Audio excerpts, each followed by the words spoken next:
Hello, welcome back to another day here at the Étoile de Bassage. I should say welcome to the bullpen, because I'm in what I think used to be a bit of a bullfighting area, because we're not far from Spain, are we? Right, today's tech, another team versus team, but it's team versus team versus team. It's the Cannondale sponsored squads here, so EF, the big boys, versus ST.Michel, those sponsored by the Biscuit Company, and Unibet, Team Timo, Rockets, all on Cannondales, but how do things differ?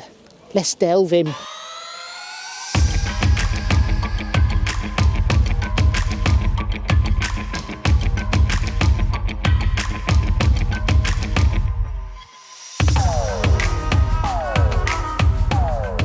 Alright, let's get on with this triple treat. Unibet, EF and ST.Michel, three teams that are on the same bike, different components, and let's be honest, three damn cool paint jobs. Right, for starters, each team share, shall we call it, the platform, even though I hate that word, the Cannondale Super 6 Evo.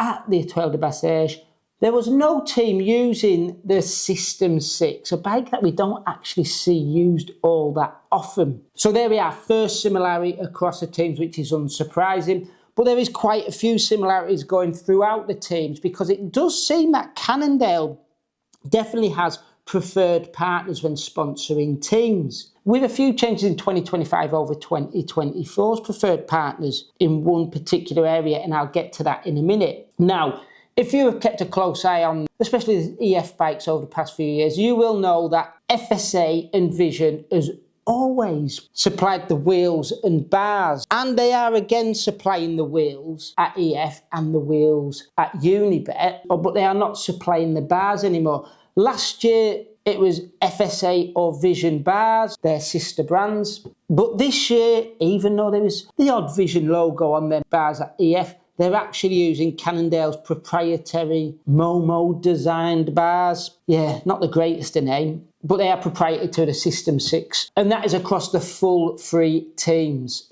And I'm guessing I won't be surprised to see later on in the Classics campaign, at least for EF, them switching out to some FSA components for the bigger riders, because getting a one-piece bar and stem in, I don't know, say a 140 or 150 stem length might be a little bit difficult. It's not something that's readily called for, is it? Now, though they're not using Vision bars or FSA bars at the moment on the teams, they are, or at least at Unibet and EF, using Vision wheels, or again for EF, because last year Unibet were actually on scope wheels. So it's the first time for Unibet to be using Visions pretty much across the board. It's either a 60 SL or a 45 SL wheel set with custom decals for the riders. For EF, those wheels are shod in Vittoria Corsa Pro tyres, mostly 28mm, which is a bit of a staple for the peloton now.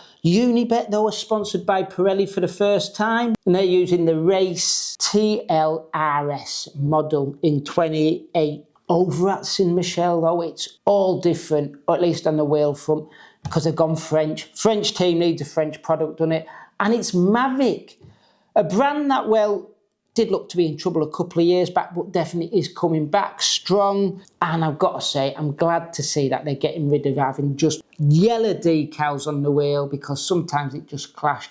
Nice white decals on there. They're using the Cosmic Carbon SLR 45s for the most part. And if I remember, they've only got one other pro team that they're sponsoring, a UK-based squad. Smurfit tyres on those wheels, of course, have to be French as well. And in that case, it's the Michelin Power Cup, a brand that we will see on many continental French teams throughout this series. And yes, they are running them tubeless. Okay, back to the group sets. And it's Shimano across the board. Shimano Dual Race, actually. Obviously, that's a given for a World Tour team. Unibet definitely have a big enough profile to be using Dual Race. ST.Michel have upped the game, though, because I did look at their bikes last year, and they did have a little bit of Ultegra scattered throughout the team bikes. Now, there is a few deviations on them group sets, because EF and ST.Michel using FSA chain sets as well, and FSA chain rings. They've all got the K-Force chain set with that Power Box Team Edition power meter. A power meter that we don't actually, or at least I don't see all that often out in the wild. Must do the job though, because EF have at least been using it for a lot of years now. What is nice to see on them chain sets though is that there is a plethora of different chain rings. You've got the Aero ones, you've got them lightweight K-Force ones used by a couple of the EF riders, and you've got your bog standard ones as well. It definitely looks like FSA offer a real good variety of chain rings for, well, whatever sort of rider you are. A nice little detail that I did notice on the St.Michel bikes is that they're using what looks to be a French brand of bottom bracket, black bearings. Never heard of them. They look like they're a company that specialises in industrial bearings with a bit of a side job of making bottom brackets for bikes. I'm guessing it's one of the team owners who've got a mate who runs the company, something like that. Saddles, EF all on Physic, which is a bit of a change for EF because they were on Pro Logo last year. Unibet and St.Michel are all on Pro Logo. And now I like over at St.Michel that they're using TA bottle cages. Little French company that used to be big, isn't so much anymore, but yeah, good to see that. Another little thing that I did notice as well is that Unibet are actually one of the only teams using the new, I think it's Elite bottles. Right, now, as for weight, the only bike that I did get to weigh was the St.Michel bike in a size 54, it coming at 7.28 kilos. Not too shabby at all. As for the other two bikes, I didn't manage to get the scales out. Hopefully, sometime in the season, we will be able to do that. But that is it for episode 2. I hope you've enjoyed this one. If you haven't caught episode 1, go and check that out. It was Decathlon AG2R Le Mondial versus Van Rysel Roubaix. Two Frenchies going up against each other. All right, drop a comment below if you've enjoyed this. If you haven't, don't bother. And as always, thanks for watching and enjoy your riding.